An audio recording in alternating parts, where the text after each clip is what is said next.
To do the proper exegesis in regard to 70 years, we must first examine the passages where this prophecy originated, that is, with Jeremiah. The book of Jeremiah sets the ground rules for understanding the 70 years. Once we let the prophet Jeremiah lay that foundation, we can better interpret references to the 70 years made outside the book of Jeremiah. However, if we cherry-pick verses outside that foundation, then use that to backwards interpret the book of Jeremiah, we collapse into eisegesis, that is, having a preset doctrinal interpretation and molding the Bible to that particular view, instead of letting our interpretation be informed by the context of Scripture. Proper exegesis is like a dog wagging its tail, whereas eisegesis is akin to the tail wagging the dog. To avoid this, we've carefully examined the 3 instances where the book of Jeremiah mentions the 70 years. The first reference to the 70 years is at Jeremiah chapter 25, verse 11. And here we find that the 70 years would be a time when Babylon would rule the nations. From the fall of Assyria in 609 to the fall of Babylon in 539 was 70 years. Therefore, perhaps in 609 BC, but especially after the Battle of Carchemish in 605 BC, could it be said that the nation served the Babylonian world power. The second instance is in verse 12. We find that when the 70 years come to an end, Babylon would be punished. This happened when Cyrus the Great overthrew the Babylonian kingdom in October of 539 BC. Therefore, the 70 years cannot extend beyond this date. The third instance is found in Jeremiah chapter 29, verse 10. And here we find the prophet telling those exiled in the 7th year of Nebuchadnezzar, that is 597 BC, that when the 70 years granted to Babylon were fulfilled, they would be returned to Judah. With this foundation in mind, we can now proceed to interpret passages referencing the 70 years outside the book of Jeremiah.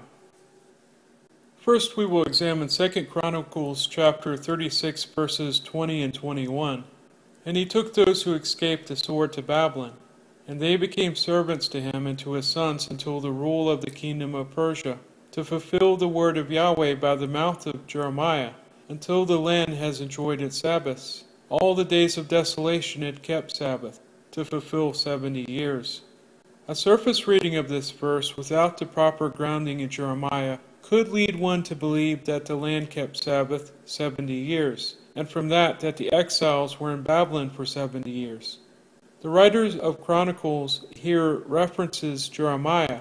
Therefore, we must ask the question, what was the word given by the mouth of Jeremiah? Jeremiah said that the nations, including Judah, would serve Babylon 70 years, until the nation of Babylon was punished. And this occurred when Persia overthrew that nation. Jeremiah made no mention of the land keeping Sabbath. Therefore, the statement that until the land has enjoyed its Sabbaths, all the days of desolation it kept Sabbath, could not be attributed to the word through Jeremiah.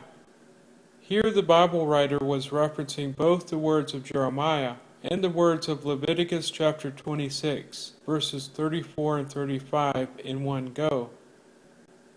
Leviticus says, Then the land shall enjoy its Sabbaths all the days of its lying desolate, and you shall be in the land of your enemies. Then the land shall rest, and it shall enjoy its Sabbaths. All the days of its lying desolate it shall rest for the time that it had not rested during your Sabbaths, while you were living on it. Leviticus 26 was warning the Israelites that if they did not obey the law of Moses, they would come under the law's curse and be deported, during which time the land would rest. What the writer of Chronicles was showing is how the law of Moses and the words of Jeremiah were both fulfilled at the same time by the deportation. We must be careful not to blend these two prophecies in Leviticus and Jeremiah together and make them say something they do not. Neither Leviticus 26 nor Jeremiah predicted a 70-year Sabbath for the land.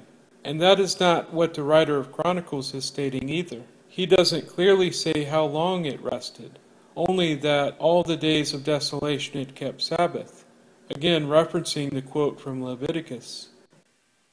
The writer of Chronicles ties the fulfillment of the 70 years of Jeremiah to the end of the land's Sabbath rest mentioned in Leviticus. But he does not say that the land kept Sabbath 70 years, only that until the fulfillment of the 70 years, the land would rest. While the 70 years for Babylon were undergoing fulfillment, the exiles would not be able to return, and during this time the land would pay off its Sabbaths. Let's illustrate it this way. A substitute teacher comes to oversee a study hall for a period of 70 minutes. During the 70 minutes for the study hall, all the children are to follow the teacher's instructions, which are to keep quiet and study. However, one of the children is a troublemaker and keeps rebelling against the teacher. After several warnings, the teacher finally sends the troublemaker to the principal's office for the rest of the period.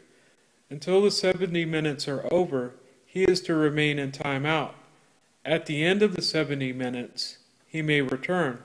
The writer of Chronicles might have put the story this way: and the troublemaker got sent to the principal's office until history class began. Until then, the classroom enjoyed its quiet learning time. All the minutes of the study hall it kept quiet to fulfill 70 minutes.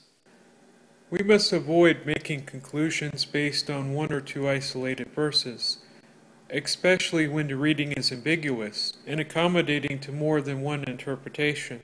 Only once we've gathered a broader array of evidence, both from the Bible and from history, can we build an accurate picture of the 70 years, the exile, and the year of Jerusalem's destruction.